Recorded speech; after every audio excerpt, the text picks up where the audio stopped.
Chapter 14.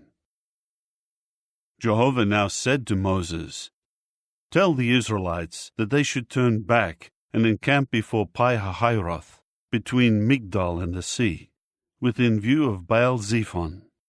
You are to encamp facing it by the sea. Then Pharaoh will say about the Israelites, 'They are wandering in confusion in the land. The wilderness is closed in on them.' I will allow Pharaoh's heart to become obstinate, and he will chase after them, and I will glorify myself by means of Pharaoh and all his army, and the Egyptians will certainly know that I am Jehovah." So that is what they did. Later, it was reported to the king of Egypt that the people had run away. Immediately, Pharaoh and his servants had a change of heart regarding the people, and they said, "Why did we do this and release Israel from serving as slaves for us?"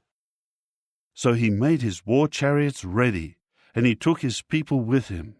He took 600 chosen chariots, and all the other chariots of Egypt, with warriors on every one of them. Thus Jehovah allowed the heart of Pharaoh king of Egypt to become obstinate, and he chased after the Israelites, while the Israelites were going out with confidence. The Egyptians chased after them, and all the chariot horses of Pharaoh and his cavalrymen and his army were catching up with them, while they were camping by the sea, by Pi-hahiroth, facing Baal-zephon. When Pharaoh got closer, the Israelites raised their eyes and saw the Egyptians pursuing them. The Israelites became terrified and began to cry out to Jehovah. They said to Moses, "Is it because there are no burial places in Egypt that you have brought us here to die in the wilderness? What have you done to us by leading us out of Egypt?" "Is this not the very thing we told you in Egypt when we said, 'Let us alone, so that we may serve the Egyptians'? For it is better for us to serve the Egyptians than to die in the wilderness." Then Moses said to the people, "Do not be afraid. Stand firm and see the salvation of Jehovah that he will perform for you today.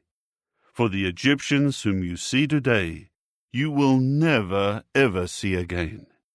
Jehovah himself will fight for you, and you will keep silent." Jehovah now said to Moses, "Why do you keep crying out to me? Tell the Israelites that they should break camp.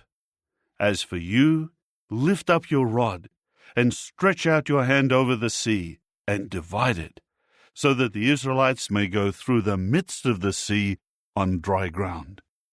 As for me, I am allowing the hearts of the Egyptians to become obstinate, so that they will go in after them. Thus I will glorify myself by means of Pharaoh and all his army, his war chariots, and his cavalrymen. And the Egyptians will certainly know that I am Jehovah, when I glorify myself by means of Pharaoh, his war chariots, and his cavalrymen." Then the angel of the true God, who was going ahead of the camp of Israel, departed, and went to their rear, and the pillar of cloud that was in front of them moved to the rear and stood behind them. So it came between the camp of the Egyptians and the camp of Israel. On the one side it was a dark cloud. On the other side it was lighting up the night. So the one camp did not come near the other camp all night long.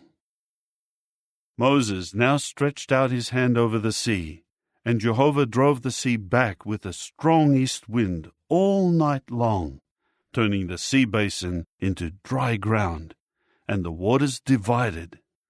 So the Israelites went through the midst of the sea on dry ground, while the waters formed a wall on their right hand and on their left. The Egyptians pursued them, and all Pharaoh's horses, his war chariots, and his cavalrymen began going after them into the midst of the sea. During the morning watch, Jehovah looked at the camp of the Egyptians from within the pillar of fire and cloud, and he threw the camp of the Egyptians into confusion. He kept taking wheels off their chariots, so that they were driving them with difficulty, and the Egyptians were saying, let us flee from any contact with Israel, because Jehovah is fighting for them against the Egyptians."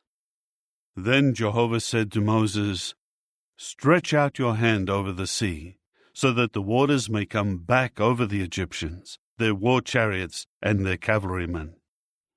Moses at once stretched out his hand over the sea, and as morning approached, the sea returned to its normal condition. As the Egyptians fled from it, Jehovah shook the Egyptians off into the midst of the sea.